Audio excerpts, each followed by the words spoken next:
Dammam Islamic cultural centre മലയാള വിഭാഗം.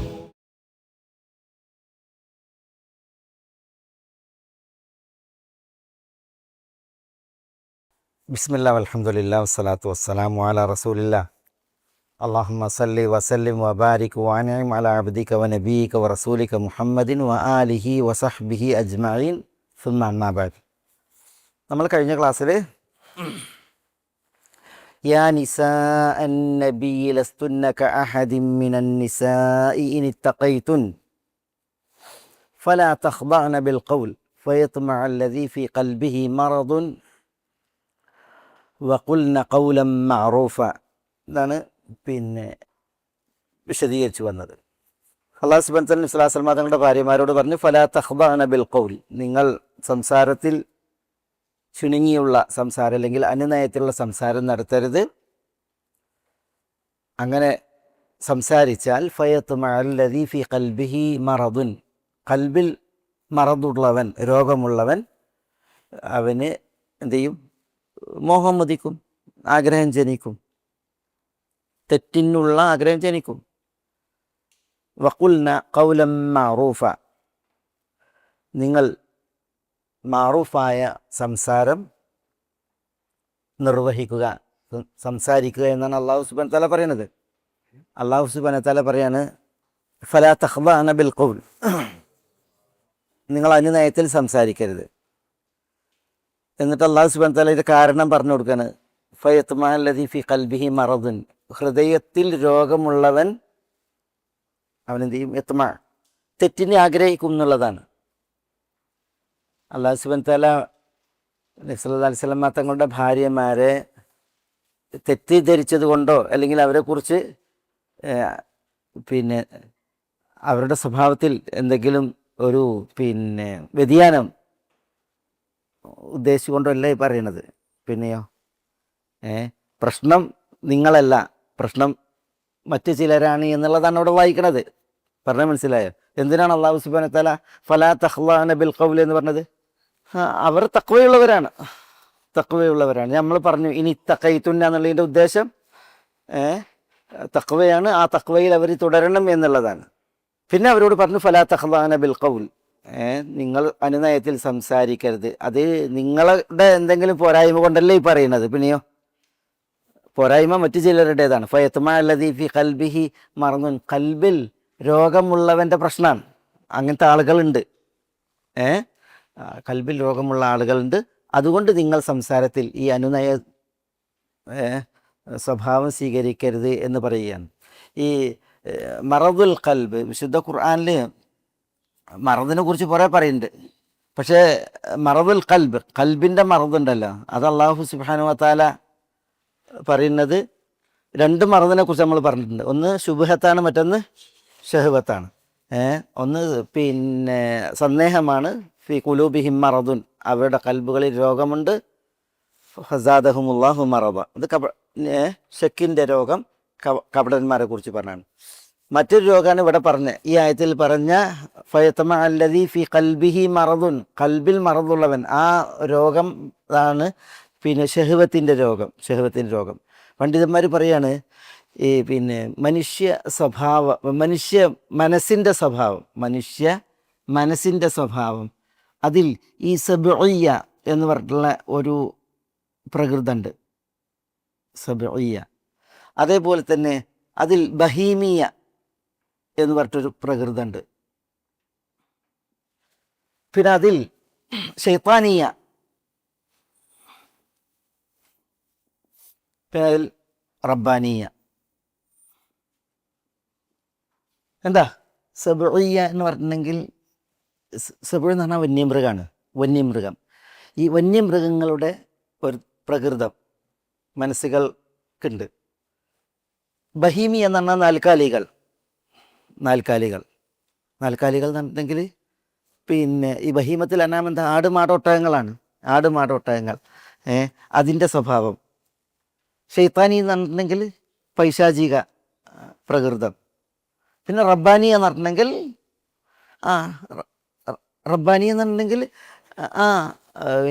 റബ്ബിന് ഇഷ്ടപ്പെട്ട പ്രകൃതം.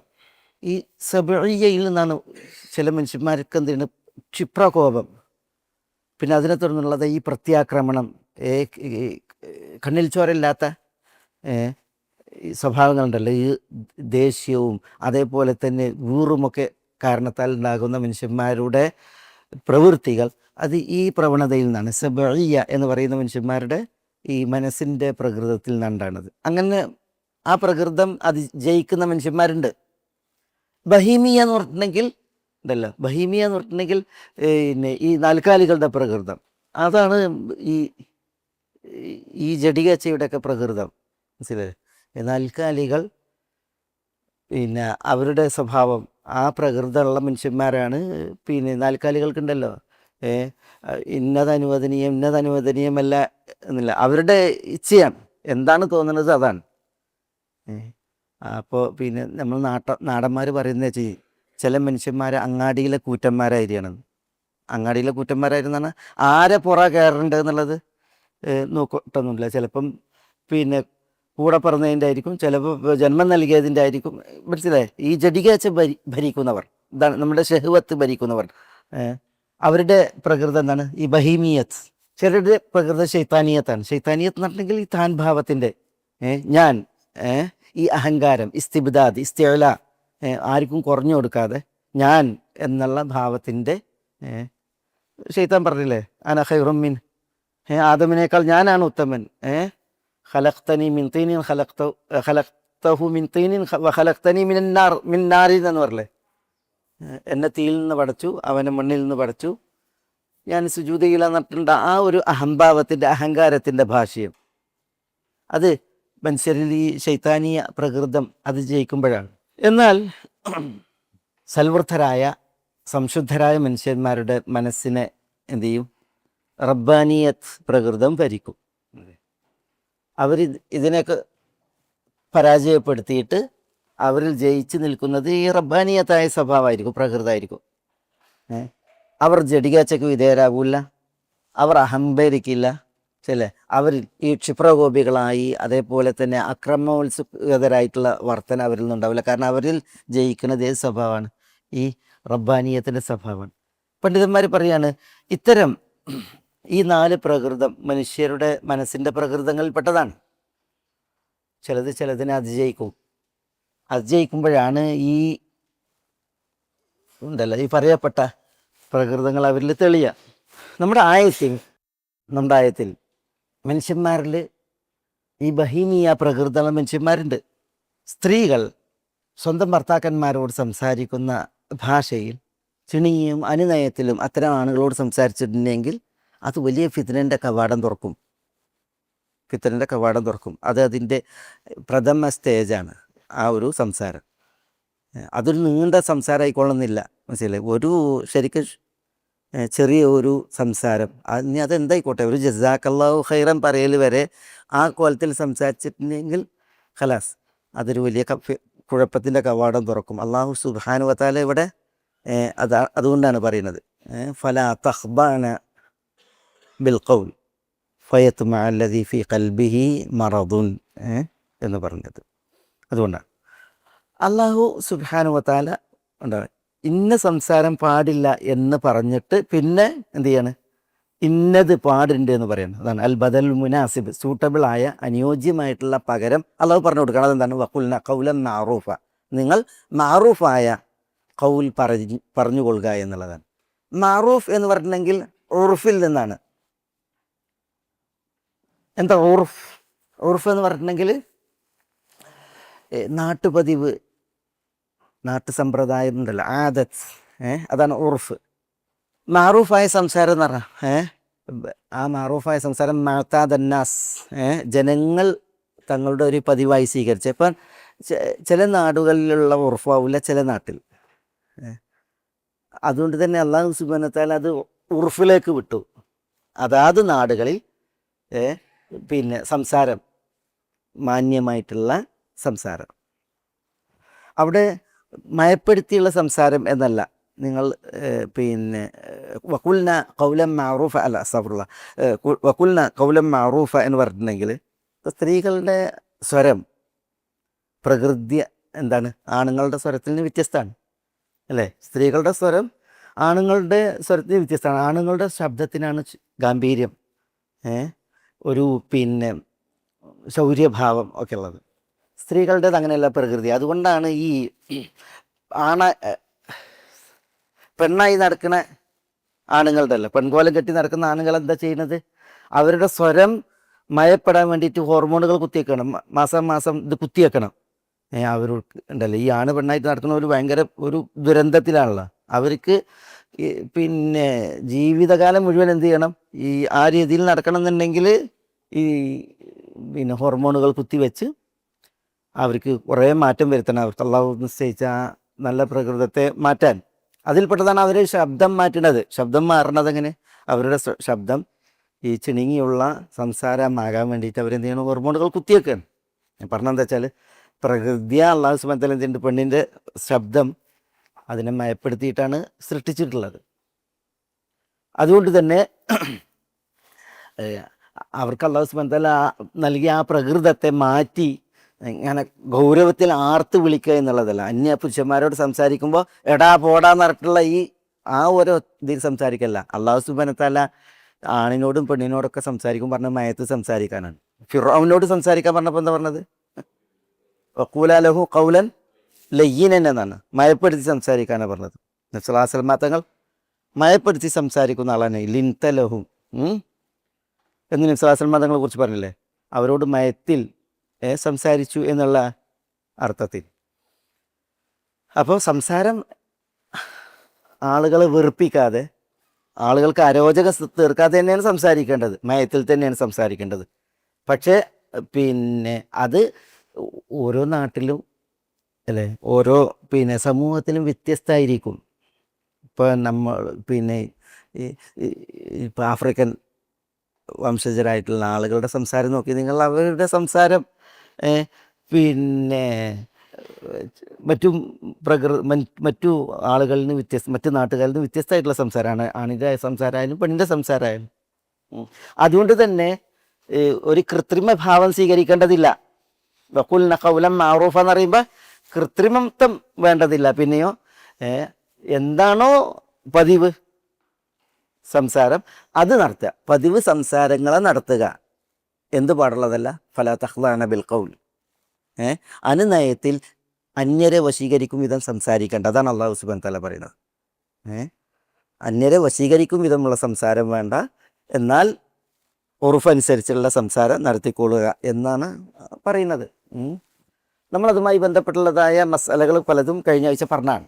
നമ്മൾ ചില ഉദാഹരണങ്ങൾ പറഞ്ഞിട്ടുണ്ട്. ഈ സ്ത്രീകൾ അവരുടെ സംസാരത്താൽ വശീകരിക്കപ്പെടുകയും പിന്നെ പുരുഷന്മാർ അതിനാൽ പരീക്ഷിക്കപ്പെട്ട് ഫിത്നയിലകപ്പെട്ട് തൊലയുന്ന വിഷയം. അതിന് കുറേ ഉദാഹരണങ്ങൾ ചരിത്രത്തിൽ നമ്മൾ വായിക്കും. നമ്മളുടെ കൊണ്ടത് ഇവിടെ തന്നെ പറഞ്ഞിട്ടുണ്ടാവും, അല്ലെങ്കിൽ സെൻട്രലിൽ പറഞ്ഞിട്ടുണ്ടാവും. ഈ ഖുസൈർ അസ്സ കമിതാക്കളെ കുറിച്ച്. അസ്സയും ഖുസൈറും രണ്ട് കാമുകനും കാമുകിയായിരുന്നു, ശരിയല്ലേ? പിന്നെ ഒരിക്കൽ ഈ അസ്സ അവളാണ് കാമുകി, ഖുസൈറാണ് കാമുകൻ. അസ്സ ഒരു വാക്ക് പറഞ്ഞതാണ്, ഞാൻ നിനക്കൊരു ചുംബനത്തിന് അവസരം തരും. കാമുകി പറഞ്ഞതാണ് കാമുകനോട് ചുംബനത്തിന് അവസരം തരും എന്ന് പറഞ്ഞാണ്. പക്ഷേ അസ്സ പിന്നെ അതിന് പറഞ്ഞെങ്കിലും അതിന് വിധേയായില്ല. പക്ഷെ ഖുസൈർ അതിൻ്റെ പിന്നാലെയാണ്, ആ ഒരു വാക്കിൻ്റെ പിന്നാലെയാണ് പിന്നെ ഖുസൈർ. അതുകൊണ്ട് തന്നെ ഖുസൈറിൻ്റെ ഒരു കവിത ഉണ്ട്, ഖമാ കുല്ലു ദീദൈനിൻ മുവഫൻ ഗരീമഹ മുവഫൻ ഗരീമഹു വഅസ്സതു മംതൂലുൻ മുഅന്നൻ ഗരീമുഹ എന്നാണ്. എന്താ? ഖമാ കുല്ലു ദീദൈനിൻ, കടം തരാനുള്ളവരൊക്കെ അവരുടെ കടം വീട്ടി. മുവഫൻ ഗരീമുഹു എന്നാണ്. ആർക്കാണോ കടം കൊടുക്കാനുള്ളവർക്ക് അവർക്ക് അയാൾക്ക് കടം തികച്ചും വീട്ടിയിട്ട് എല്ലാ കടം നൽകാനുള്ളവരും കടം വീട്ടിയിട്ടുണ്ട്. പക്ഷേ അസ്സത്തു മംതൂലുൻ, അസ്സ മംതൂലാണ്. മംതൂൽ എന്ന് പറഞ്ഞാൽ നാളെ തരാം നാളെ തരാം നാളെ തരാം. അസ്സ ആര്? അസ്സാര കാമുകി. മുഅന്നൻ ഗരീമുഹ എന്നാണ്. അത് കാരണത്താൽ തന്നെ അവൾ കടം കൊടുക്കാനുള്ള വ്യക്തി രോഗത്തിലാണ്. രോഗം പേര് ടെൻഷൻ പേര് നടക്കുകയാണെന്നാണ് പറയുന്നത്. പറഞ്ഞത് മനസ്സിലായോ? അവൾ പറഞ്ഞതാണ് നിനക്കൊരു ചുംബനം എൻ്റെ വക ഉണ്ട് എന്നുള്ളത്. അതൊരു കടമായിട്ടാണ് മൂപ്പര് കണ്ടത്. പിന്നെ ആ കടം കിട്ടാൻ വേണ്ടിയിട്ട് നടക്കുകയാണ് മൂപ്പര്. പക്ഷെ അസ്സ സമ്മതിക്കണില്ല. ആ വിഷയത്തിലാണ് അയാൾ ടെൻഷൻ അടിച്ച് പാടുന്നത്. ഖബാക്കുല്ലുദീദൈനിൻ മുഅഫൻ ഖരീമഹു. കടം വീട്ടാനുള്ളവർക്ക് കടം തികച്ചു കൊടുത്ത് എല്ലാവരും കടം വീട്ടി. പക്ഷേ അസ്സത്തു മംതൂലിൻ, അസ്സ നാളെ തരാം നാളെ തരാം എന്ന് പറഞ്ഞാൽ കടം നീട്ടിക്കൊണ്ടുപോവാണ്. മുഅന്നൻ ഖരീമു, അത് കാരണത്താൽ അവൾ കടം കൊടുക്കാനുള്ള ആൾ എന്ന് പറഞ്ഞാൽ കുസയ്യർ. അതിനാൽ രോഗത്തിലാണ്, വിഷമത്തിലാണെന്നാണ് പറയുന്നത്. അവസാനം ഇത് നാട്ടിൽ പാട്ടായി. ആളുകൾക്കറിയില്ല ഈ വരിൻ്റെ യഥാർത്ഥ ഉദ്ദേശം എന്തെന്ന്. ഇങ്ങനെ ഒരു കടം പിന്നെ ഉണ്ട് എന്നുള്ളതും അസ്സ കടം കൊടുക്കുന്നത് നീട്ടിക്കൊണ്ടുപോകണമെന്നുള്ള ആളുകൾക്കറിയുള്ളൂ. എന്താണ് ഈ കടത്തിൻ്റെ വിഷയം അറിയില്ല. ഈ കവിത പാട്ടായി. അങ്ങനെയാണ് അത് പിന്നെ കൊട്ടാരത്തിലെത്തുന്നത് ഈ കവിത. എനിക്ക് തോന്നുന്നത് ഉമർ ബിൻ അബ്ദുൽ അസീസിൻ്റെ പെങ്ങൾ, അല്ലെങ്കിൽ ആത്തിക ബിന്ദുൽ വലീദ്, വലീദ് ബിൻ അബ്ദുൽ മലിക് അമ്മവി ഖലീഫ, അതിൻ്റെ പിന്നെ മകളോ ഉമർ അബ്ദുൽ അസീസിൻ്റെ പിന്നെ പെങ്ങളോ ഉമ്മു അസീസ്, ഇവരിത് കേൾക്കുകയാണ്. അങ്ങനെ അസ്സനെ വിളിച്ചിട്ട് ചോദിക്കുകയാണ്, അസ്സ എന്താണ് കുസൈർ പറയുന്ന ഈ കടം നിങ്ങൾ കൊടുക്കാൻ കടം നീട്ടിക്കൊണ്ടുപോകാനുള്ളത്? അസ്സ പ്രസിദ്ധയാണ്, കുസൈർ പ്രസിദ്ധനാണ്. അപ്പോൾ എന്താണ് അസ്സ നിങ്ങൾ കൊടുക്കാതെ ഈ കട ഇങ്ങനെ നീട്ടിക്കൊണ്ടുപോകുന്നത് എന്ന് ചോദിക്കുമ്പോൾ അപ്പോഴാണ് അസ്സ പറയുന്നത് കട ഇതാണ്. എന്താ കടം? അവൾ പ്രോമിസ് ചെയ്ത ഈ ഒരു വിഷയമാണ്. അപ്പോൾ പിന്നെ ഇവർ പറയണ, ആത്തിക്ക പറയണ, അല്ലെങ്കിൽ ഉമ്മു അസീസ് പറയണ, നിങ്ങൾ ആ കടം വീട്ടിക്കോളി, അതിൻ്റെ കുറ്റം ഞാൻ വഹിച്ചോളാം, അള്ളാഹു കാക്കട്ടെ, അസ്തഗ്ഫിറുല്ലാ. ഇവർ പരപുരുഷൻ സ്ത്രീകളാണ്, ഇവർ കാമുകന്മാരാണ്, കമിതാക്കളാണ്. അവസാനം അസ്സ അത് ചെയ്തു എന്നുള്ളതും കുസൈർ അത് നിർവഹിച്ചത് എന്നുള്ളതാണ്. പക്ഷെ അതിൻ്റെ ആ ഒരു പിന്നെയാണ് പിന്നെ ഈ മഹദിക്ക് കുറ്റം ഞാൻ ഏറ്റോളാന്ന് പറഞ്ഞാൽ ആത്തിക്കക്ക് അല്ലെങ്കിൽ ഉമ്മു അസീസിന് അതിൻ്റെ ഗൗരവം മനസ്സിലാണത്. അല്ല, ഞാൻ പറഞ്ഞിട്ടുണ്ട്, അവരതിനാൽ പിന്നെ പശ്ചാത്തപിച്ചു, തൗബ ചെയ്തു, കരഞ്ഞു, ഹജ്ജ് ചെയ്തു. ഇതിൻ്റെ ഭാഗമായിട്ട് പശ്ചാത്താപത്തിൻ്റെ ഒരു പൂർണ്ണതയ്ക്ക് വേണ്ടി ഹജറുൽ അസ്വദിൻ്റെയും റുക്കുനുൽ യമാനിയുടെയും കഅബയുടെ റുക്കുനുൽ യമാനിയുടെ ഹജറുൽ അസ്വദിൻ്റെയും ഇടയിൽ വെച്ച് അവർ 40 അടിമകളെ മോചിപ്പിച്ചു എന്നാണ് ഇതിൻ്റെ തൗബയുടെ ഭാഗമായിട്ട് എന്നൊക്കെ ചരിത്രത്തിൽ കാണാം. പറഞ്ഞത് എന്താണെന്ന് വെച്ചിട്ടുണ്ടെങ്കിൽ, ഒരു സംസാരം അത് ചിലപ്പോൾ ചില മനുഷ്യന്മാരെ വേട്ടയാടും. ഫയത്തുമാല്ലദി ഫി ഖൽബിഹി മറദുൻ, ഖൽബിൽ ഞാൻ പറഞ്ഞില്ല, ഈ ബഹിമിയ പ്രകൃതം ജയിച്ച് നിൽക്കുന്നവരെ അത് വേട്ടയാടിയിട്ടുണ്ടെങ്കിൽ പിന്നെ ഫയത്തുമാല്ലദി ഫി ഖൽബിഹി മറദുൻ ഉണ്ടല്ലോ, അത് ഭയങ്കരമായിട്ട് മോഹം ഉദിച്ച് ആഗ്രഹം ജനിച്ച് പിന്നെ അതിൻ്റെ പിന്നാലെ പിരാന്തനായി തലതച്ച് നടക്കുന്ന അവസ്ഥ ഉണ്ട്. അത് പലരിലും നമ്മൾ വായിക്കേണ്ട. അത് ഒരു ചരിത്രം ഞാൻ പറഞ്ഞു എന്നുള്ളത്. ദുനിയാവിൽ അതിൻ്റെ അനുഭവ നേർക്കാഴ്ചകൾ നമുക്ക് പലതും ഉണ്ട്. നമ്മൾ പറഞ്ഞില്ലേ, ചില ആളുകൾ നേരം വെളുത്ത് കുളിച്ച് മാറ്റിയാണ്ട് ഇറങ്ങും. എന്തിനാ നേരം വെളുത്ത് കുളിച്ച് മാറ്റി ഇറങ്ങണത്? പിന്നെ ബസ് സ്റ്റോപ്പിലാണ്, പിന്നെ കോളേജ് ഹോസ്റ്റലിൻ്റെ പരിസരത്താണ്, അല്ലെങ്കിൽ സ്കൂൾ പരിസരങ്ങളിലാണ്, പിന്നെ വാഹനങ്ങളിലാണ്, ഒക്കെ ഇവളെ തേടിയുള്ള നടത്ത അലച്ചിലും പ്രശ്നങ്ങളാണ്. ഏതായാലും അതൊരു വലിയ ഫിത്തനയാണ്. അള്ളാഹു സുബ്ഹാനഹു വ തആല അത്തരം ഫിത്തനകളെയാണ് ഇവിടെ കൈകാര്യം ചെയ്യുന്നത്. അത് നമ്മൾ പറഞ്ഞു, വഖുൽന ഖൗലൻ മഅറൂഫ എന്ന് അള്ളാഹു സുബ്ഹാനഹു വ തആല ബദൽ പറഞ്ഞു കൊടുത്തു. ഇതേപോലെ അള്ളാഹു സുബ്ഹാനഹു വ തആല ഇനി ഇവിടെ പ്രഥമ അഭിസംബോധന റസൂലുള്ളാഹി സ്വല്ലല്ലാഹു അലൈഹി വസല്ലം തങ്ങളുടെ ഭാര്യമാരാണ്. യാ നിസാ അന്നബി, അല്ലേ? നമ്മൾ കഴിഞ്ഞ ആഴ്ച പിന്നെ അത് പറഞ്ഞല്ലോ, റസൂലുള്ളാഹി സ്വല്ലല്ലാഹു അലൈഹി വസല്ലം തങ്ങളുടെ ഭാര്യമാർ ഈ അഭിസംബോധിതർ ആരാണെന്നുള്ളതൊക്കെ നമ്മൾ പറഞ്ഞില്ലേ. ഇനി അള്ളാഹു പറയാണ്, വഖർന ഫീ ബുയൂതികുൻ വലാ തബറജ്ന തബറുജൽ ജാഹിലിയ്യത്തിൽ ഊല വഅഖിംന الصلاة وآتينا الزكاة وأطيعنا الله ورسوله إنما يريد الله ليذهب عنكم الرجس أهل البيت വയുതഹിറുക്കും തത്ഹീറ. ആയത്തു തത്ഹീർ എന്ന പേരിൽ പ്രസിദ്ധമായ ആയത്താണിത്. ആയത്തു തത്ഹീർ, തത്ഹീറിൻ്റെ ആയത്ത്. ആയത്തു തത്ഹീർ ഏറ്റവും ആഘോഷിച്ചതും വിഷയമായി കൊണ്ടെടുക്കുന്നതും ആരാ? ഷിയാക്കളാണ് ആയത്തു തത്ഹീറിനെ കൊണ്ടെടുക്കുന്നത്. ഇൻഷാ അല്ലാഹ് അത് എന്തെന്നുള്ളത് നമുക്ക് ഈ ആയത്തിൻ്റെ വിശദീകരണത്തിൽ പറയാം. അള്ളാഹു ഇവിടെ പറയാണ് വഖർന ഫി ബുയൂത്തികുൻ. അതിൽ വാവ് വേറെയാണ്, കർണ വേറെയാണ്. വാവ് വാവുൽ അത്ഫാണ്, എന്ന അർത്ഥത്തിൽ. ക്രിയ ഏതാണ്? ക്രിയ കർണയാണ്. ഈ കർണ എന്നുള്ള ക്രിയ ഒന്നുകിൽ വക്കറയിൽ നിന്ന് വന്നാണ്. വക്കറ, വക്കറ യഖിറു, വക്കറൻ എന്നാണ് അൽ വക്കാർ. എന്താ വക്കറ എന്ന് പറഞ്ഞാൽ പിന്നെ ഒതുക്കം, ഒതുങ്ങുക, അവധാനതയും സാവകാശവും ഉണ്ടാവുക എന്നൊക്കെയാണ് വക്കറൻ്റെ അർത്ഥം. വക്കറ യഖിറു അതിൻ്റെ കൽപ്പനക്രിയയാണ് ഖിർ അല്ലെങ്കിൽ ഖർ. ഖിർ അല്ലെങ്കിൽ ഖർ, വഖറ യഖിറു, ഖിർ അല്ലെങ്കിൽ ഖർ. ഖർ അത് കുറേ സ്ത്രീകളോടാകുമ്പോൾ കർണ, നിങ്ങൾ സ്ത്രീകൾ ഒതുങ്ങുക, അടങ്ങുക എന്നൊക്കെ അർത്ഥത്തിൽ കർണ ഉണ്ടാ. കർണ എന്ന് പറഞ്ഞാൽ അതാണ്, നിങ്ങൾ ഒതുങ്ങുക, സ്ത്രീകളോടുള്ള അഭിസംബോധനയാണ്. നിങ്ങൾ സ്ത്രീകൾ ഒതുങ്ങുക. അല്ലെങ്കിൽ ഇത് വന്നത് കറ എന്ന ക്രിയയിൽ നിന്നാണ്.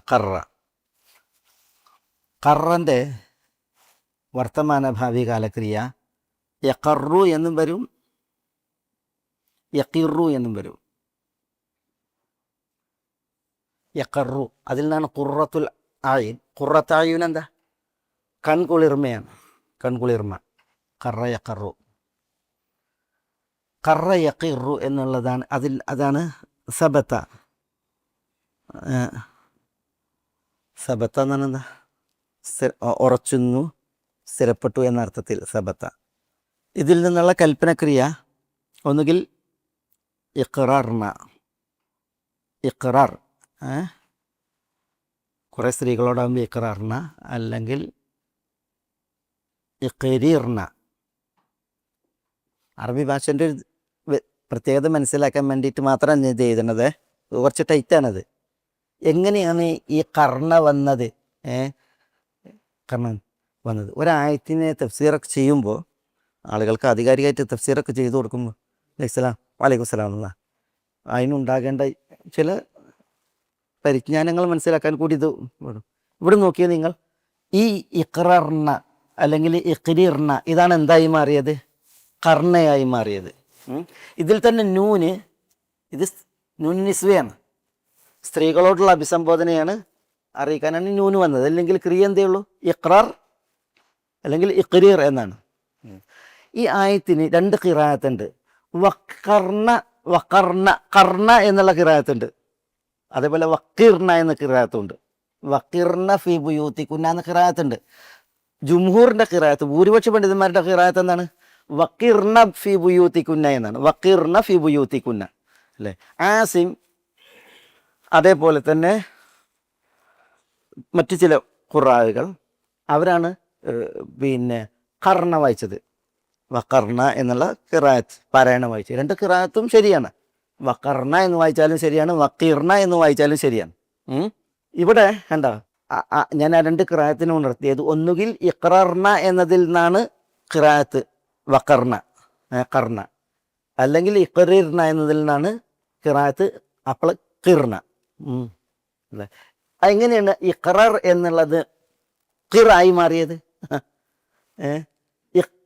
ഇഖ്റാർ എന്നുള്ളത് എങ്ങനെയാണ് ഖറായി മാറിയത്? അല്ലെങ്കിൽ ഇഖ്രീർ എന്നുള്ളത് എങ്ങനെയാണ് ഖിറായി മാറിയത്? അത് മനസ്സിലാക്കണം. അത് ഇപ്പം ഇത് അറബി ഭാഷ അതിൻ്റെ ഒരു പ്രത്യേകതയാണത്.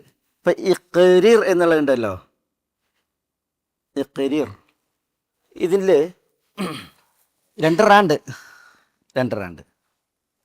റാൻ്റെ ഹർക്കത്ത്, ഈ റാൻ്റെ ഹർക്കത്ത് കാഫിന് കൊടുത്ത് അപ്പോൾ എന്തായി? ഇതിൻ്റെ സുക്കൂൻ ഇങ്ങോട്ട് മാറി കേട്ടോ. അപ്പോൾ രണ്ട് റാ ആയി വന്ന്. ഒരു റാ, രണ്ട് റായിൽ രണ്ടിൻ്റെ ഹർക്കത്ത് ഇതെന്താ? സുക്കൂനാണ് അല്ലേ. അതുകൊണ്ട് തന്നെ രണ്ട് സുക്കൂൻ വന്നത് കാരണത്താൽ ആദ്യത്തെ സുക്കൂനുള്ള അക്ഷരത്തെ ഒഴിവാക്കി. അപ്പോൾ എന്തായി? ഇഖീർ എന്നായി. കാഫിന് ഹറക്കത്ത് വന്നത് കാരണത്താൽ അതിൻ്റെ സുക്കൂൻ ഇതിലേക്ക് മാറിയല്ലോ, റായിലേക്ക് മാറിയല്ലോ. എന്നിട്ട് എന്ത് ചെയ്തു? റാൻ്റെ ഹറക്കത്താണ് ഇവിടെ കൊടുത്തത്, ശരിയല്ലേ. അപ്പോൾ ഇത്തരം സന്ദർഭങ്ങളിൽ ഖാഫിന് ഹർക്കത്തുണ്ട്, അതിനു മുമ്പ് ഹംസത്തുൽ വസിൽ വന്നു. ഇത്തരം സന്ദർഭങ്ങളിൽ എന്ത് ചെയ്യും? ഖാഫ് ഹർക്കത്തുള്ളത് കാരണത്താൽ ഹംസയെ കളയും, അതിനെ ഒഴിവാക്കും. അപ്പോൾ എന്തായി? ഖിർ എന്നായി മാറി, ഖിർ എന്നായി മാറി. അതുകൊണ്ടാണ് ഇവിടെ എന്ത് ഖിറാഅത്ത്? ഖിർന എന്നുള്ള ഖിറാഅത്ത്. ഇഖ്റീർ എന്നാണ്, ഇഖ്റീർ എന്നാണ്. അതാണ് എന്ത് ചെയ്തത്? ഖിറാക്കി മാറ്റിയത്. ഇനി ഖറു അങ്ങനെ തന്നെ, ഇഖ്റാറിന. ഇവിടെ ഈ 2 റാ വന്ന് അറബി ഭാഷയിൽ ഈ റീർ എന്നായാലും റർ എന്നായാലും ഉച്ചാരണം എന്താണ്? പിന്നെ സിഖലാണ് ഉച്ചാരണം. ഇങ്ങനെ 2 അക്ഷരങ്ങൾ ഇതുപോലത്തെ 2 അക്ഷരങ്ങൾ വന്നിട്ടുണ്ടെങ്കിൽ ഉച്ചാരണം ഭാരമാണ്. അതുകൊണ്ട് തന്നെ എന്ത് ചെയ്യും? അതിൽ പിന്നെ ഇതിൻ്റെ ഹറക്കത്തിനെ തൊട്ടു മുമ്പുള്ള അക്ഷരത്തിലേക്ക് മാറ്റിയിട്ട് എന്ത് ചെയ്യും? 2 സുക്കൂന് 2 അക്ഷരങ്ങൾക്ക് വന്നാൽ ആദ്യത്തെ അക്ഷരത്തിനെ കളഞ്ഞ് ഉണ്ടല്ലോ എന്ത് ചെയ്യും? പിന്നെ കളയുകയും പിന്നെ ഖാഫിന് ഹർക്കത്ത് വന്നത് കാരണത്താൽ തൊട്ടു മുമ്പുള്ള ഹംസത്തുൽ വസലിനെ കളയുകയും ചെയ്യും. അതാണ് ഭാഷൻ്റെ പ്രത്യേകത, അറബി ഭാഷൻ്റെ ഒരു പ്രത്യേകത എങ്ങനെയാണ്. അതുകൊണ്ട് തന്നെ എന്തായി? ഇവിടെ റാ കളഞ്ഞു, ഖാഫിന് ഹർക്കത്തുള്ളത് കാരണത്താൽ ഹംസത്തുൽ വസലും കളഞ്ഞു, ഖർന എന്നായി, ഖർന എന്നായി. നമ്മൾ പറഞ്ഞ ഖിർനെ കുറിച്ച് പറഞ്ഞ പോലെ തന്നെയാണ് ഖർനൻ്റെയും വിഷയം. എന്തായാലും ഇവിടെ ഖിർന എന്നുള്ളത് ഒന്നുകിൽ എന്താണ്? അതിൻ്റെ അസല് ഇഖ്രീർന എന്നാണ്, അല്ലെങ്കിൽ ഇഖ്റർന എന്നാണ്. ഇഖ്റർന എന്നുള്ളത് ഒരു റാ കളഞ്ഞ് ആ റാൻ്റെ ഹറക്കത്ത് ഖാഫിന് കൊടുത്ത്, ഖാഫിന് ഹറക്കത്ത് വന്നപ്പോൾ ഹംസത്തുൽ വസലിനെ കളഞ്ഞിട്ടുള്ള ഉച്ചാരണമാണ് എന്ത്? ഖർന അല്ലെങ്കിൽ ഖിർന. പറഞ്ഞത് മനസ്സിലായോ? ഈ ഈ ഉണ്ടല്ലോ ഖറയിൽ നിന്നുള്ള കൽപ്പനക്രിയയാണ് ഇത് എന്നുള്ളതാണ് കൂടുതൽ ശരി. ഏതിനേക്കാൾ? ഈ വഖറ എന്നതിൽ നിന്നുള്ള കൽപ്പനക്രിയയാണ് ഇത് എന്നതിനേക്കാൾ ശരി. അപ്പോൾ ഈ നമ്മളിപ്പോൾ ഓതുന്ന ഖർന ഫി ബുയൂത്തികുന്ന എന്നുള്ളത് അല്ലെങ്കിൽ ഖിർന ഫി ബുയൂത്തികുന്ന എന്നുള്ളതിൻ്റെ അസൽ എന്താണ്? അസൽ ഒന്നുകിൽ ഇഖ്റാർ എന്നാണ്, അല്ലെങ്കിൽ ഇഖ്രീർ എന്നാണ്, ഇഖ്രീർ എന്നാണ്. അതിൻ്റെ അർത്ഥം എന്താണ്?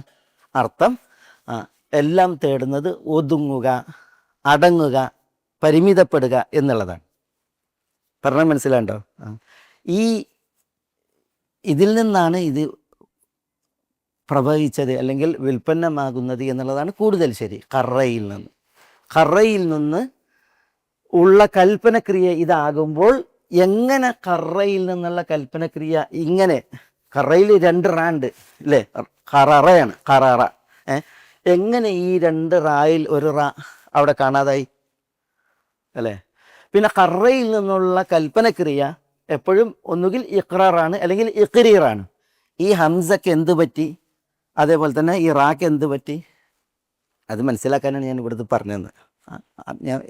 ഞാനൊരു ഉദാഹരണമായിട്ട് കൊണ്ടുവന്നതാണ്. അതായത് നമ്മളൊരു തഫ്സീർ ചെയ്യുമ്പോൾ ഒക്കെ നമ്മൾ എത്ര പിന്നെ അതിൻ്റെ പ്രയോഗങ്ങളെ അതെങ്ങനെ ആ പദം വന്നു എന്നതിനൊക്കെ എത്ര ആധികാരികമായിട്ട് മനസ്സിലാക്കണം. ഖലാസ്. എന്തായാലും ഇപ്പോൾ ഈ വാവ് എന്താണ്?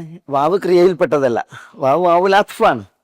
അള്ളാഹു സുബ്ഹാനഹു വ തആല പറയണത് വഖർന, നിങ്ങൾ ഒതുങ്ങിക്കൂടുക, അടങ്ങിക്കൂടുക എന്ന് അള്ളാഹു സുബ്ഹാനഹു വ തആല കൽപ്പിക്കുകയാണ്. ആരെ ഈ നിങ്ങൾ?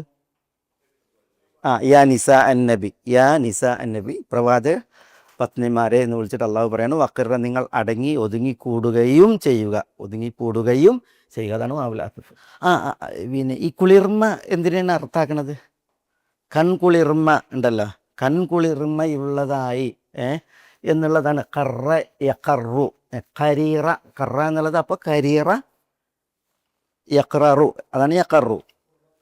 ഖുറത്തു ആയും, ഖുറത്തുലായി. കണ്ണിന് കുളിർമ എന്നുള്ളത് അറിയിക്കുന്നത് എന്താണ്?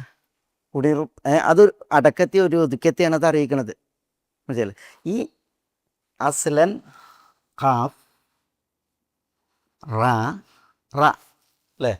ഇതിൽ നിന്നാണ് ഖറ യഖിറു, ഖറ യഖറു ഒക്കെ വരുന്നത് അല്ലേ?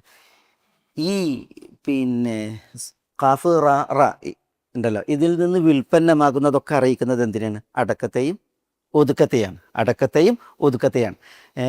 പിന്നെ ഇപ്പം കൺകുളിർമയായാലും ഇനിയോ അടങ്ങിപ്പാർക്കലായാലും ഇതൊക്കെ ഉണ്ടല്ലോ, അതൊക്കെ അടിസ്ഥാനപരമായി ആധികാരികമായി എന്തിനാണ് അറിയിക്കുന്നത്? ഒരു പിന്നെ ശാന്തതയാണ് അറിയിക്കുന്നത്. ശാന്തതയാണ് അറിയിക്കുന്നത്. കണ്ണിന് കുളിർമയില്ലെങ്കിൽ വിഭ്രാന്തിയാണ്, മനസ്സിലായില്ലേ? പ്രയാസാണ്, ഒരു തരം എന്താണ് പൊരിച്ചിലാണ് അല്ലേ. കുളിർമ അറിയിക്കുന്നത് എന്ത് തന്നെയാണ്? ശാന്തതയാണ്, ഒതുക്കത്തെയാണ്. അതാണ് അതിൻ്റെ പിന്നെ ഇങ്ങനെ അർത്ഥം പറയുന്നതിൻ്റെ പ്രത്യേകത. മനസ്സിലായോ? പറഞ്ഞത് മനസ്സിലായ? അത് കാഫ് കുറത്തുൽ ഖദം, അത് ഇതറേ അത് ഖുറത്തുൻ, ഖുറ കാഫ് ഖുറത്തുൻ തുരിഹത് ബിസവാലജത്തിൻ ഫതലഖഫഹ റജുലു ഖുറത്തുൻ തുരിഹത്. എല്ലാ ഖുറത്തിനും പറയും ഖുറത്തുൻ തുരിഹത് കാഫ്. ഇത് ഖാഫ്. ഏതായാലും നമ്മളിത് പറഞ്ഞെന്താണ്? വഖർന എന്ന് പറഞ്ഞാൽ എന്താണ്? വഖർന എന്ന് പറഞ്ഞാൽ നിങ്ങൾ സ്ത്രീകൾ ഒതുങ്ങിക്കൂടുക, അല്ലെങ്കിൽ വക്കിർന, രണ്ടും ഒരേ അർത്ഥത്തിൽ തന്നെ. എവിടെയാണ് ഒതുങ്ങിക്കൂടേണ്ടത്? ഫി ബുയൂത്തികുന്ന, നിങ്ങളുടെ ബൈത്തുകൾ. എന്താ ആ നിങ്ങളുടെ ബൈത്തുകൾ? ആ ബൈത്തുകൾ എന്താണ് പറയും? ഹുജറാത്തു നബി സല്ലല്ലാഹു അലൈഹി വസല്ലം, അല്ലെങ്കിൽ ഹുജറാത്തു അസ്വാജിൻ നബി സല്ലല്ലാഹു അലൈഹി വസല്ലം, നബി സല്ലല്ലാഹു അലൈഹി വസല്ലം തങ്ങളുടെ ഭാര്യമാരുടെ അൽ ഹുജുറാത്ത്, അതാണ് ഇവിടെ ഉദ്ദേശം. നബി സല്ലല്ലാഹു അലൈഹി വസല്ലം തങ്ങളുടെ ഭാര്യമാർക്ക് 9 ഹുജറകൾ ഉണ്ടായിരുന്നു. 9 ഹുജറകൾ ഉണ്ടായിരുന്നു. എവിടെയാണ് അല്ലാഹു സുബ്ഹാനഹു വ തആല അത് പറഞ്ഞത്? സൂറത്തുൽ ഹുജറാത്തിൽ. എവിടെ? ഇന്നല്ലദീന യുനാദൂനക മിൻ വറാഇൽ ഹുജുറാത്തി, ഹുജറാത്തിൻ്റെ പിന്നിൽ നിന്ന് നിങ്ങളെ വിളിക്കുന്നവർ. ഹുജുറാത്ത് നബി സല്ലല്ലാഹു അലൈഹി വസല്ലം തങ്ങളുടെ ഭാര്യമാരുടെ ഹുജറകളാണ് അതുകൊണ്ടുള്ള ഉദ്ദേശം. ഓരോ ഭാര്യമാർക്കും ഓരോ ഹുജറകൾ ഉണ്ടായിരുന്നു. ശരിക്കും ഹുജറ എന്ന് പറഞ്ഞെങ്കിൽ എന്താ, പിന്നെ മറച്ച് കെട്ടി ഭദ്രമാക്കിയ ഒരു സ്ഥലത്തിനാണ് പറയുക. മറച്ച് കെട്ടി ഉള്ള സ്ഥലത്തിനാണ് പറയുക. നബി സല്ലല്ലാഹു അലൈഹി വസല്ലം തങ്ങളുടെ ഭാര്യമാരുടെ ഹുജറകളെല്ലാം എന്ത് ചെയ്തിരുന്നു? പിന്നെ ഈത്തപ്പന പട്ട കൊണ്ട് മറച്ചിരുന്നു. ഈത്തപ്പന കൊണ്ട് അതിൻ്റെ മുറ്റം ഉണ്ടല്ലോ, മുറ്റം ഈത്തപ്പന പട്ട വെച്ചിട്ട് മറച്ചിരുന്നു. ഒരാൾക്ക് ഇങ്ങനെ തല ഇടാൻ, ഒരാൾ നിന്നിട്ട് ഇങ്ങനെ തല ഇട്ടാൽ തല മാത്രം, ഉടല് പിന്നെ ഈ മറയോടൊപ്പം. റസൂലുള്ളാഹി സ്വല്ലല്ലാഹു അലൈഹി വസല്ലം തങ്ങൾ എന്ത് ചെയ്യും? മസ്ജിദിൽ നിന്നിട്ട് എന്ത് ചെയ്യും? ഇഅ്തികാഫിൻ്റെയൊക്കെ സമയത്ത് ഹുജറയിലേക്ക് തലയിടുന്നതാണ്. ഹുജറയിലേക്ക് തലയിടും. തലയിട്ടിട്ടുണ്ടെങ്കിൽ ആയിഷ റളിയല്ലാഹു തആല അൻഹ അവിടുന്ന് മുടി ശരിയായി കൊടുക്കുന്നതാണ്. മനസ്സിലല്ലേ? അപ്പോൾ ഹുജറിൻ്റെ ഉയരം എത്രയായിരുന്നു? ഒരാളുടെ ഉയരത്തിൽ പട്ട കൊണ്ട് അതിൻ്റെ മുറ്റം, പിന്നെ രോമത്തിൻ്റെ ഒരു വിരി അതിനെ പൊതിഞ്ഞിരുന്നു എന്നാണ്. ഈത്തപ്പന പട്ട വെച്ചിട്ട് പിന്നെ രോമത്തിൻ്റെ ഒരു വിരി ഉണ്ടായിരുന്നു എന്നുള്ളതാണ്. അതാണ് ആ മുറ്റം, അതാണ് ഹുജറ. ശരിക്ക് ഹുജറയിൽ നിസ്കരിച്ചു എന്ന് പറഞ്ഞിട്ടുണ്ടെങ്കിൽ ആ മുറ്റത്തിൽ നിസ്കരിച്ചു എന്നാണ്. ഞാൻ പറഞ്ഞില്ലേ, നബി സല്ലല്ലാഹു അലൈഹി വസല്ലം തങ്ങളുടെ വീടിന് 4 ഘടകമാണ്. ഒന്ന് ഹുജറ, പിന്നെ ഒന്ന് ബെയ്ത്ത്, പിന്നെ ഒന്ന് സഹ്വ, പിന്നൊന്ന് മഷ്റൂബ. ഇത് 4 കൂടിയതാണ് നബി സല്ലല്ലാഹു അലൈഹി വസല്ലം തങ്ങളുടെ ഭാര്യമാരുടെ വീട്. ഹസനുൽ ബസരി പറയാൻ, ഉസ്മാൻ റളിയല്ലാഹു തആലയുടെ കാലത്ത് ഞാൻ റസൂലുള്ളാഹിൻ്റെ ഭാര്യമാരുടെ ഹുജറയിലേക്ക് പോയിട്ടുണ്ട്. അപ്പം ഞാനിങ്ങനെ കൈ കൊണ്ടിച്ചിട്ടുണ്ടെങ്കിൽ അതിൻ്റെ മേൽക്കൂര എനിക്ക് കൈ കൊണ്ട് പിടിക്കാമായിരുന്നു. അപ്പോൾ ഒരാൾ കയറി കൈ കൊണ്ടിച്ചിട്ടുണ്ടെങ്കിൽ മേൽക്കൂര പിടിക്കാൻ പറ്റിയ ഉയരത്തിലായിരുന്നു ഈ ഹുജറകൾ.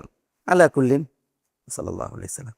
ഇവിടെ അല്ലാഹു സുബ്ഹാനഹു വ തആല പറയുന്നത് വഖർന ഫി ബുയൂത്തികുന്ന, നിങ്ങളുടെ ബൈത്തുകളിൽ നിങ്ങൾ ഒതുങ്ങിക്കൂടുക, കഴിഞ്ഞുകൂടുക എന്നുള്ളതാണ്. അവിടെ ഈ ബൈത്ത് ആര് നിർമ്മിച്ച ബൈത്താ? നബി സല്ലല്ലാഹു അലൈഹി വസല്ലം തങ്ങൾ നിർമ്മിച്ച ബൈത്താണ്. അപ്പോൾ ആരുടെ ബൈത്താണത്? നബി സല്ലല്ലാഹു അലൈഹി വസല്ലം തങ്ങളുടെ ബൈത്താണ്.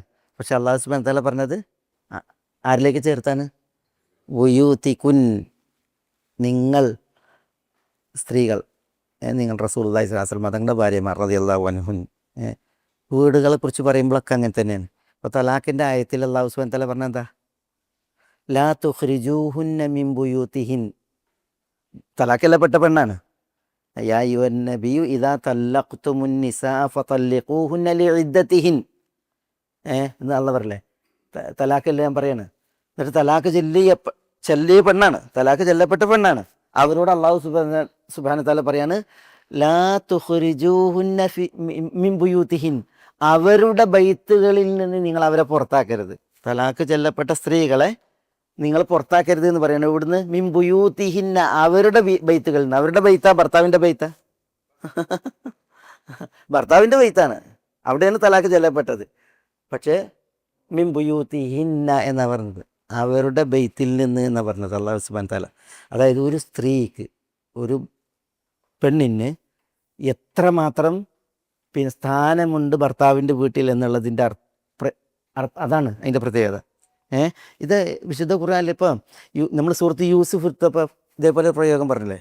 എന്താ എവിടെ പറഞ്ഞത്? സൂറത്ത് യൂസുഫ്, വറാവദതുഹുല്ലതി ഹുവ ഫി ബൈതിഹ അൻ നഫ്സിഹി വറാവദതുഹു, യൂസുഫിനെ വശീകരിക്കാൻ ശ്രമിച്ചു അല്ലേ? യൂസുഫിനെ പ്രാപിക്കാൻ വേണ്ടിയിട്ട് യൂസുഫിന് മനസ്സില്ല, പക്ഷെ ഈ പെണ്ണ് ശ്രമിച്ചു എന്നാണ്. വറാവദതുഹുല്ലതി ഹുവ ഫി ബൈതിഹ, അവളുടെ ബൈത്തിൽ നിന്ന്. അവളുടെ ബൈത്ത ആരുടെ ബൈത്ത? അസീസിൻ്റെ ബൈത്ത. അസീസിൻ്റെ ബൈത്താണ്. അവിടെയാണ് ഈ സലീഹ അല്ലെങ്കിൽ സുലൈഖ എന്ന രാജ്ഞി ഉള്ളത്, പെണ്ണുള്ളത്. അവൾ വശീകരിക്കാൻ ശ്രമിച്ചു എന്ന് അല്ലാഹു സുബ്ഹാനഹു വ തആല പറയുമ്പോൾ അല്ലത്തി ഹുവ ഫി ബൈതിഹ എന്നാണ്. ഏതൊരുവളുടെ ബൈത്തിലാണോ യൂസുഫ് ഉള്ളത്, റഹ്മക്കല്ലാ, ഏതൊരുവളുടെ ബൈത്തിലാണോ യൂസുഫ് ഉള്ളത്, അവൾ എന്ത് ചെയ്തു? അദ്ദേഹത്തെ വശീകരിക്കാൻ ശ്രമിച്ചു, യൂസുഫിനെ വശീകരിക്കാൻ ശ്രമിച്ചാണ്. അവിടെ നോക്കി നിങ്ങൾ, ബൈത്തിഹ ശരിക്ക് ആരുടെ ബൈത്താണ്? ബൈത്തി ആണിൻ്റെ ബൈത്താണ്. ഇവിടെ റസൂലുള്ളാഹി സ്വല്ലല്ലാഹു അലൈഹി വസല്ലം തങ്ങൾ നിർമ്മിച്ചു കൊടുത്ത ബൈത്തുകളാണ്. പക്ഷേ ബുയൂത്തി ഹുന്ന എന്ന് പറഞ്ഞു, തലാഖിൻ്റെ ആയത്തിൽ ബുയൂത്തു ഹുന്ന എന്ന് പറഞ്ഞു അല്ലേ? യൂസുഫിൻ്റെ അലൈഹി സ്വലാത്തു വസ്സലാമിൻ്റെ ഖിസ്സയിൽ ബൈത്തിഹ എന്ന് പറഞ്ഞു.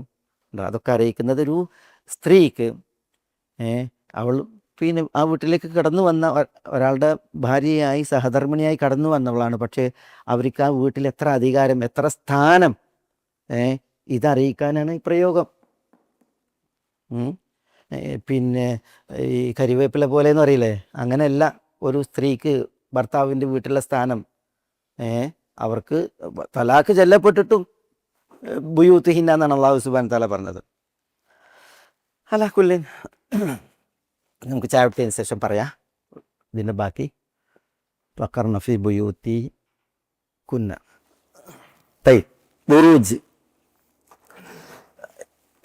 ഈ നക്ഷത്രങ്ങൾക്ക്, ആകാശഗോളങ്ങൾക്ക്, നക്ഷത്രങ്ങൾക്ക് ബുറൂജ് എന്ന് പറയും. അതേപോലെ തന്നെ കോട്ടകൾക്ക് ബുറൂജ് എന്ന് പറയും.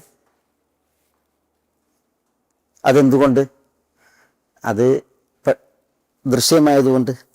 മറ്റു എടുപ്പുകൾക്കിടയിൽ കോട്ടകൾ പ്രത്യേകം കണ്ണിൽ കാണും അല്ലേ? ആകാശഗോളങ്ങൾ, നക്ഷത്രങ്ങൾ പെട്ടെന്ന് ദൃശ്യമാകും. അതുകൊണ്ട് എന്ന് പറഞ്ഞിട്ടുണ്ടെങ്കിൽ ഞാൻ പറഞ്ഞതെന്താ വെച്ചാൽ, ഈ തബറുജ് എന്താ അർത്ഥമാക്കുന്നു എന്നുള്ളതാണ്. ബറജ് എന്ന് പറയും. ബറജ് എന്ന് പറഞ്ഞാൽ വിശാലതയെ അതേപോലെ അറിയിക്കും. ബുർജൊക്കെ ഇന്ന് വന്നാണ്. ബുർജ് ഇല്ലല്ലോ, ബുർജു മക്ക ഒക്കെ ഇതിൽ നിന്ന് വന്നാണ്. ഇവിടെ ഉദ്ദേശതാണ് ആളുകളുടെ ദൃശ്യയിൽ പെടുന്ന രീതിയിൽ പിന്നെ പുറപ്പാടുണ്ടല്ലോ, അതാണ് വലാ തബറുജ്ന. അതൊരു കൃത്രിമത്വത്തെ അറിയിക്കുന്നുണ്ട്, സ്വാഭാവികതയല്ല. പിന്നെ ഈ ക്രിയനെ അറിയിക്കേണ്ട ഒരു കൃത്രിമത്വം. ജനദൃഷ്ടിയിൽ, പുരുഷന്മാരുടെ ദൃഷ്ടിയിൽ തെളിയും വിധമുള്ള പുറപ്പാട്, സ്വാഭാവികമായിട്ടുള്ള തെളിച്ചല്ല, പിന്നെ കാണാൻ വേണ്ടിയിട്ടുള്ള പുറപ്പാട്. വലാ തബറജ്ന എന്നാണ്. നിങ്ങൾ പുറപ്പെടരുത്. നിങ്ങൾ പുറപ്പെടരുത് എന്ന് പറയുമ്പോൾ ആ ക്രിയന്റെ പ്രത്യേകത നമ്മൾ മനസ്സിലാക്കണം. ഉണ്ടല്ലോ, അന്യർ കാണുവാൻ വേണ്ടി അല്ലെങ്കിൽ അന്യർക്ക് തങ്ങൾ പ്രദർശിപ്പിക്കപ്പെടുന്നതിന് വേണ്ടിയുള്ളതായ പുറപ്പാട്, അതാണ് ഉദ്ദേശം. വലാ തബറജ്ന തബറുജൽ ജാഹിലിയ്യത്തിൽ ഊല. അല്ലാഹു സുബ്ഹാനഹു വ തആല പറയാണ്, ഈ ജാഹിലിയ്യത്തുൽ ഊലയിലെ തബറുജ് നിങ്ങൾ നിർവഹിക്കരുത് എന്നാണ് പറയുന്നത്. അപ്പൊ എന്താണ് അൽ ജാഹിലിയൽ ഊല? അൽ ജാഹിലിയത്ത് എന്ന് പറഞ്ഞെങ്കിൽ അതിന് ഉദ്ദേശം അൽ ജാഹിലിയത്ത് ഉണ്ടല്ലോ. ജാഹിലിയത്ത് എന്ന് പറഞ്ഞാൽ മാ ഫത്ര അൽ ഫത്രത്ത് മാ ഖബ്ല അൽ ഇസ്ലാം, ഇസ്ലാമിന് മുമ്പുള്ള കാലഘട്ടം, നബി സ്വല്ലല്ലാഹു അലൈഹി വസല്ലം തങ്ങൾ ഇവിടെ നിയുക്തമാകുന്നതിന് മുമ്പുള്ള ഫത്ര, അതാണ് ജാഹിലിയത്ത് എന്ന് പറയാം. ചിലത് പറഞ്ഞില്ല ജാഹിലിയത്ത് പറഞ്ഞെങ്കിൽ ഇപ്പൊ ചില ആളുകൾ ഇസ്ലാമിലേക്ക് വന്നിട്ടും വിശ്വാസ മതങ്ങൾ വന്നു, എന്നിട്ട് ചില ആളുകൾ എന്ത് ചെയ്യാണ്, പിന്നെ അവരുടെ ജാഹിലിയത്തുണ്ട്. അവർ ഇസ്ലാം സ്വീകരിക്കുന്നതിന് മുമ്പ് അവരടുത്ത് കുറേ ജാഹിലിയത്തുണ്ട്. അപ്പോൾ നിഫ്ലാസ മതങ്ങളുടെ മുമ്പ് എന്നുള്ളതല്ല, പിന്നെ ഇസ്ലാമിൻ ഓരോരുത്തർ ഇസ്ലാം സ്വീകരിക്കുന്നതിന് മുമ്പുള്ള ഹാല് അങ്ങനെ പറഞ്ഞു. അതുകൊണ്ടാണ് അബൂദറിനോട് പറഞ്ഞത് ഇന്നക്കംറുൻ ഫീക ജാഹിലിയ, നിന്നിൽ ജാഹിലിയത്തുണ്ട് എന്ന് പറഞ്ഞത്. ഏതായാലും മൊത്തത്തിൽ നമുക്ക് എന്ത് പറയാം, ഉദ്ദേശം എന്താണ്, നിഫ്ലാസ് മതങ്ങളുടെ നിയോഗം നടക്കുന്നതിന് മുമ്പുള്ള കാലം, അതാണ് അൽ ജാഹിലിയ. ജാഹിലിയത്ത് എന്നുള്ള പേര് ഏതിലേക്ക് ചേർത്താണ്, ജഹിലിലേക്ക് ചേർത്താണ് അല്ലേ? എന്താ ജഹില്?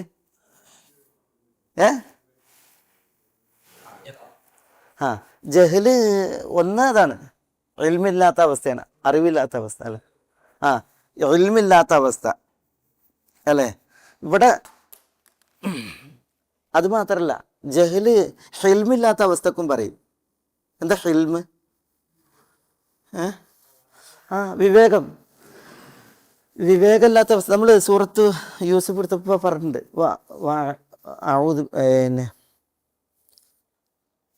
പിന്നെ ജാഹിലിങ്ങൾ പെടുന്നതിൽ നിന്ന് അഭയം തേടുന്നു പറഞ്ഞേ, രക്ഷ തേടുന്നു പറഞ്ഞേ. ഇൽമില്ലാത്ത അവസ്ഥക്ക് ജഹിൽ എന്ന് പറയും, ഹിൽമില്ലാത്ത അവസ്ഥക്കും ജഹിൽ എന്ന് പറയും. ഇൽമ അറിവാണ്, വിവരാണ്. ഹിൽമ് പിന്നെ വിവേകാണ്, അവധാനതയും സാവകാശമാണ്. അതില്ലാത്ത അവസ്ഥക്കും ജഹിൽ എന്ന് പറയും. ഇത് രണ്ടും ഉണ്ടല്ലോ. ഇൽമ് എന്ന് പറഞ്ഞിട്ടുണ്ടെങ്കിൽ എല്ലാ ഇൽമും അല്ല. ഇൽമില്ലാത്തവരുണ്ടായിരുന്നില്ല ജാഹിലിയത്തിൽ, ഇൽമുള്ളവരുണ്ടായിരുന്നു ജാഹിലിയത്തിൽ. അക്കാലങ്ങളിലെ കവിതകൾ അറിയിക്കുന്നത് എന്താണ്, പിന്നെ വലിയ വലിയ കവികൾ ജീവിച്ച നാളാണത്, ഇസ്ലാമിന് മുമ്പുള്ള കാലഘട്ടത്തിൽ. അതേപോലെ തന്നെ പദ്യസാഹിത്യത്തിൽ എന്ന പോലെ ഗദ്യസാഹിത്യത്തിൽ പ്രഗത്ഭമതികൾ ഉണ്ടായിരുന്നു ജാഹിലിയത്തിൽ. പക്ഷേ ആ ഇൽമൊക്കെ ഉണ്ടായിട്ടും അവരെന്ത് ചെയ്തിരുന്നു, സ്വന്തം പെൺമക്കളെ കൊന്നിരുന്നു അല്ലേ? അതേപോലെ തന്നെ അന്ധവിശ്വാസാനാചാരങ്ങൾ പലതും അവർ പേറിയിരുന്നു. ഉപകാരപ്രദമായ ഇൽമുണ്ടായിരുന്നില്ല. പിന്നെ ഹിൽമ്, അത് പലപ്പോഴും ഇതൊക്കെ ഉണ്ടായിരുന്ന ഗദ്യത്തിലും പദ്യത്തിലും ഒക്കെ മികച്ചിരുന്ന ആളുകളെ സംബന്ധിച്ചിടത്തോളം അവർ ഹിൽമിൻ്റെ വിഷയത്തിൽ പലപ്പോഴും ശൂന്യരായിരുന്നു എന്ന് പറയാം. ശൂന്യരായിരുന്നു.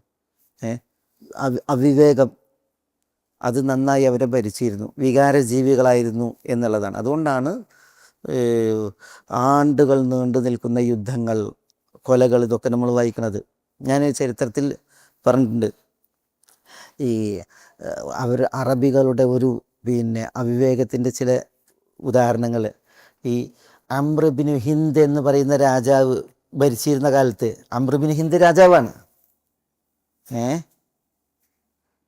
അംർ ബിൻ ഹിന്ദ് ഒരിക്കൽ രാജാവ് ആളുകളോട് ചോദിക്കുകയാണ്, ആളുകൾ കൂടെ നടക്കുമ്പോൾ ചോദിക്കുകയാണ്, എൻ്റെ ഉമ്മ ലൈല, ആ ലൈലക്ക് ഹിദ്മത്ത് ചെയ്യാൻ വിസമ്മതിക്കുന്ന ഏതെങ്കിലും സ്ത്രീകൾ ഈ നാട്ടിലുണ്ടോ എന്ന് ചോദിക്കുകയാണ്. ആ ചോദ്യം തന്നെ ഒരു എന്ത് ചോദ്യ, ഹിൽമില്ലാത്ത ചോദ്യ, വെറുതെ വടിയെടുത്ത് അടിയാങ്ങാന്നാണ് അങ്ങനത്തെ ചോദ്യമാണ്. എൻ്റെ ഉമ്മ ലൈലക്ക് ഹിദ്മത്ത് ചെയ്യാൻ വിസമ്മതിക്കുന്ന ഏതെങ്കിലും സ്ത്രീകൾ ഇവിടെ ഉണ്ടാവുമെന്ന് ചോദിക്കുകയാണ്. രാജാവിൻ്റെ ഭാര്യയല്ലേ, ആരെങ്കിലും വിസമ്മതിക്കുമോ? സർവാംഗീകൃതം വന്ന പോലെയാണത്. രാജാവിൻ്റെ ഭാര്യ, രാജാവിൻ്റെ അമ്മ എന്നൊക്കെ പറഞ്ഞിട്ടുണ്ടെങ്കിൽ എല്ലാവരും ഹിദ്മത്ത് ചെയ്യാനും സമ്മതിക്കും. പക്ഷെ ആളുകൾ പറയാണ്, അങ്ങനെ ഹിദ്മത്ത് ചെയ്യാൻ വിസമ്മതിക്കുന്ന ആരെങ്കിലും ഉണ്ടെന്ന് അറിയില്ല. പക്ഷേ അംർ ബിൻ കുൽസൂമിൻ്റെ അമ്മ, അത് വേറൊരു അംറാണ്. അംർ ബിൻ കുൽസൂം അത്തഗ്ലബി പ്രസിദ്ധനായ ജാഹിലി കവിയാണ്. വിശ്വാസമതങ്ങൾ വരുന്നതിന് മുമ്പ് ജീവിച്ച പ്രസിദ്ധ കവിയാണ് അംർ ബിൻ കുൽസൂം. അംർ ബിൻ കുൽസൂം അദ്ദേഹത്തിൻ്റെ ഉമ്മ ചിലപ്പോൾ നിങ്ങളെന്നാക്ക് ഹിദ്മത്ത് ചെയ്തോളണമെന്നില്ല എന്ന് പറയുന്നത്. അപ്പോൾ അതെന്തുകൊണ്ട്? രാജാവിന് അത്ഭുതം, എൻ്റെ പ്രജകളിൽ ഒരാളുടെ ഒരാൾ എൻ്റെ ഉമ്മക്ക് സേവനം ചെയ്യാൻ വിസമ്മതിക്കുന്നവളോ ചോദിക്കാണ്. അപ്പം പറയാണ് അംറുബിന് കുൽസൂമിൻ്റെ ഉമ്മ, ഒന്നുകിൽ അവളുടെ പേര് ലൈല അല്ലെങ്കിൽ അസ്മ. ഇതിൻ്റെ ഉമ്മൻ്റെ പേരും ലൈലയാണ്, മറ്റേതും ലൈലയാണ് അല്ലെങ്കിൽ അസ്മ. അപ്പം അതെന്തുകൊണ്ട് ചോദിക്കണം? പറയാണ് എന്തുകൊണ്ട് അവൾ ചെയ്യൂല, ഖിദ്മത്ത് ചെയ്യൂല? പറയാണ് അത് അംറുബിന് കുൽസൂമിൻ്റെ ഉമ്മ ലൈല അല്ലെങ്കിൽ അസ്മ, അവളുടെ വാപ്പ മുഹൽഹിലാണ്, അവളുടെ വാപ്പാൻ്റെ സഹോദരൻ കുലൈബാണ്, അവളുടെ ഭർത്താവ് കുൽസൂമാണ്, അവളുടെ മകന് അമ്രാണ്, കവി അമ്രാണ്. അവളുടെ വാപ്പ മുഹൽഹിൽ, പിന്നെ ഹർബുൽ ബസൂസിൽ ജേതാവും യോദ്ധാവുമാണ്. അവളുടെ അമ്മ കുലൈബ് ഹർബുൽ ബസൂസിൽ ജേതാവാണ്. അവരുടെ വാപ്പ അറബികളുടെ നേതാവാണ്. അവളുടെ ഭർത്താവ് കുൽസൂം അറബികളിൽ ഏറ്റവും പ്രതാപവാനാണ്. അവളുടെ മകൻ അംറുബിന് കുൽസൂം, മകൻ അംറുബിന് കുൽസൂം അറിയപ്പെട്ട കവിയും അറബികൾക്ക് സ്വീകാര്യനുമാണ്. അതുകൊണ്ട് തന്നെ ആ അസ്മ നിങ്ങളമ്മക്ക് ഖിദ്മത്ത് ചെയ്തോളന്നില്ല എന്ന് പറയണം. അപ്പോൾ രാജാവ് പരീക്ഷിക്കാൻ ഉദ്ദേശിക്കുകയാണ്, ഖിദ്മത്ത് ചെയ്യില്ലേ നോക്കാൻ. അങ്ങനെ രാജാവ് എന്ത് ചെയ്യാണ്, ഇവർക്കൊരു സൽക്കാരം വെച്ച് വീട്ടിൽ ക്ഷണിച്ചിട്ട് അംറുബിന് കുൽസൂമിനെയും വിളിച്ച് ഉമ്മനെയൊക്കെ വിളിച്ച്, അംറുബിന് കുൽസൂമിനെ വിളിച്ചത്, മകനെ കവിനെ വിളിച്ചത്, വരുമ്പോൾ ഉമ്മനെയും കൊണ്ടുവരാൻ പറഞ്ഞു. അപ്പോൾ സഭയുടെ രാജാക്കന്മാർ സൽക്കാരം വെക്കുമ്പോൾ അതിനൊരു വേദിയൊക്കെ ഒരുക്കി ഒക്കെ സജ്ജീകരിച്ച്. ഉമ്മനോട് ആദ്യം തന്നെ രാജാവ് പറഞ്ഞു വെച്ച്, രാജാവ് പറഞ്ഞത് ഇങ്ങനെ സൽക്കാരത്തിന് എല്ലാവരും വന്നിട്ടുണ്ടെങ്കിൽ എല്ലാവരും സമ്മാനങ്ങളെ കൊണ്ടുപോകില്ലേ, സമ്മാനങ്ങളെ കയറ്റിയാണ് സൽക്കാരത്തിന് വരിക. വരുമ്പോൾ എന്ത് ചെയ്യണം, ഈ അംറുബിന് കുൽസൂമിൻ്റെ ഉമ്മനോട് എന്തെങ്കിലും ഒരു ഖിദ്മത്ത് ആവശ്യപ്പെടണം, എന്തെങ്കിലും ഒരു പണി പറയണം, നിങ്ങൾ അവൾ ചെയ്യുന്നുണ്ടോ ഇല്ലയെന്ന് നോക്കാൻ വേണ്ടിയിട്ടെന്നാണ് പറഞ്ഞത്. അങ്ങനെ ആണുങ്ങളൊരു ഭാഗത്ത് പെണ്ണുങ്ങളൊരു ഭാഗത്താണ്, രണ്ടു കൂട്ടരും കാണുന്നില്ല, അപ്പുറം. രാജാവും വന്ന്, ആളുകളൊക്കെ വന്ന്, അംറുബിൻ കുൽസൂം വന്ന്, അംറുബിൻ കുൽസൂമിൻ്റെ ഉമ്മ അസ്മ അല്ലെങ്കിൽ ലൈല വന്ന്, അവരപ്പുറത്ത്.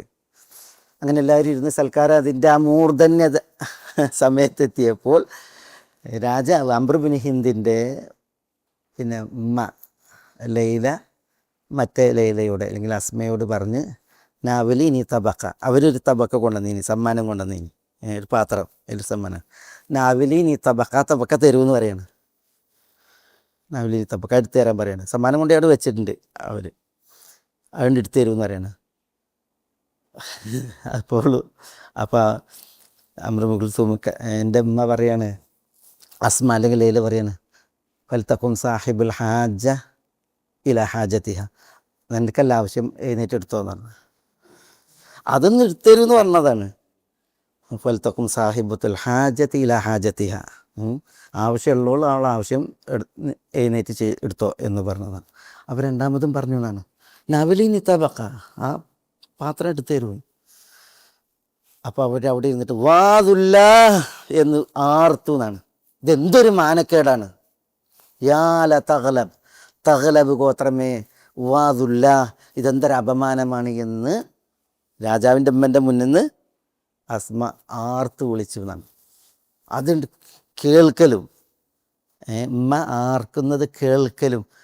അപ്പുറത്ത് അംറുബിൻ കുൽസൂം ആ ഭാഗത്തല്ലേ കവി, അയാൾക്ക് മനസ്സിലായി അല്ലേ. അപ്പോൾ രാജാവിൻ്റെ അടുക്കലേക്ക് അന്നത്തെ കാലത്ത് വരുമ്പോൾ ആരും വാളയിട്ട് വരാൻ പാടില്ല, ഒക്കെ വാളയിട്ട് വന്നിട്ടുണ്ടെങ്കിൽ വാളൊക്കെ അവിടെ പുറത്ത് വെച്ചിട്ടാണ് വരേണ്ടത്. രാജാവിൻ്റെ ഒരു വാള ഉണ്ടാവുള്ളൂ, അതിനെ തലക്കും പുറത്ത് തൂക്കിയിട്ടായിരിക്കും, അന്നത്തെ പതിവ് അതാണ്. മനസ്സിലായില്ലേ? ഇത് യാല തഹല വാതുല്ല എന്നുമ്മ പറയുന്നത് കേട്ടതോടുകൂടി അംറുബിൻ കുൽസൂം ചാടിയിട്ട് ആ വാളുണ്ട് എടുത്തിട്ട് ഒരൊറ്റ വെട്ടാ രാജാവിന് കഷ്ണം രണ്ടാക്കി കണ്ടിട്ട്, വാളെടുത്തിട്ട് രാജാവിൻ്റെ വാൾ അവിടെ നിന്ന് എടുത്തിട്ട് വെട്ടി കഷ്ണം രണ്ടാക്കി കൊന്നു, രാജാവിനെ കൊന്നു. എന്നിട്ട് അവിടെ നിന്നാണ് തുടങ്ങിയത് അംറുബിൻ കുൽസൂം, അദ്ദേഹം കവിയല്ലേ. അബാ ഹിന്ദിം ഫലാ തഅജൽ അലൈന ബിഅന്ന നഹ്നു നുഖ്ബിറുക യഖീന. അബാഹിന്ദ് പറഞ്ഞാൽ അംറുബിൻ ഹിന്ദിനെ പറയണം, ഞങ്ങളോട് തിരക്ക് കൂട്ടണ്ട, ധൃതി കാണിക്കണ്ട, ഞങ്ങൾ വിവരം നിനക്ക് നന്നായി പറഞ്ഞു തരും എന്നൊക്കെ പറഞ്ഞിട്ട് പിന്നെ ബിഅയ്യി മശീഅത്തിൻ അംറുബിൻ ഹിന്ദിൻ തുത്തിയോ ബിനൽ ഉശാത വതസ്ദരീന. അംറുബിൻ ഹിന്ദ് എന്ത് ഉദ്ദേശത്തിലാണ് ഞങ്ങളുടെ വിഷയത്തിൽ ഈ അസൂയാലുക്കളെ അല്ലെങ്കിൽ പിന്നെ ഏഷണിക്കാരെ നിങ്ങളനുസരിക്കുന്നത് ഒത്തസ്ദരീന നിങ്ങൾ ഞങ്ങളെ മാനക്കേടിലാക്കുന്നത് എന്നൊക്കെ പറഞ്ഞിട്ട് പിന്നെ ഇയാളുടെ കവിത കാണാം. കവിത കേട്ടാൽ ഉണ്ടല്ലോ പിന്നെ മരിച്ചോ ജീവൻ പോയോലെ എഴുന്നേറ്റിരിക്കുന്ന രീതിയിലുള്ള ആശയത്തിലാണ് പിന്നെ അമ്രുബിൻ കുൽസൂമിൻ്റെ കവിത വന്നത്. ഞാൻ പറഞ്ഞത് എന്താ വെച്ചാൽ ഈ ജാഹിലിയത്ത് എന്ന് പറഞ്ഞെങ്കിൽ അതിൻ്റെ ജഹില് അളക്കണമെങ്കിൽ ഇങ്ങനത്തെ ചരിത്രത്തിൽ സാക്ഷിയാണ്. വിവരക്കേടും അതേപോലെ വിവേകമില്ലായ്മയും. ആ വിവേകമില്ലായ്മൻ്റെ ഒരു ഉദാഹരണമാണത്. ഇമ്മാതിരി ഒരു സൽക്കാരം ആ രാജാവ് ഒരുക്കിയതും ആ സൽക്കാരത്തിൽ പിന്നെ ഈ ഒരു വിഷയത്തിൽ കണ്ട പിന്നെ അവിടുന്ന് അങ്ങോട്ട് പ്രശ്നമാണ്. രാജാവിന് വാള് ചാടി എടുത്തിട്ട് ഒരൊറ്റ വെട്ടിന് കഷ്ണം ഉണ്ടാക്കിയെന്നാണ് രാജാവിനെയും ചെയ്യുന്നത്. അപ്പോൾ ഇങ്ങനെ ഉണ്ടാകും പിന്നീട് അവിടുന്ന് അങ്ങോട്ട് രണ്ട് കുടുംബങ്ങൾ തമ്മിലുള്ളതായ വിഷയങ്ങൾ പ്രശ്നങ്ങളൊക്കെ. അപ്പം അതാണ് ജാഹിലിയത്ത്. ഏതാ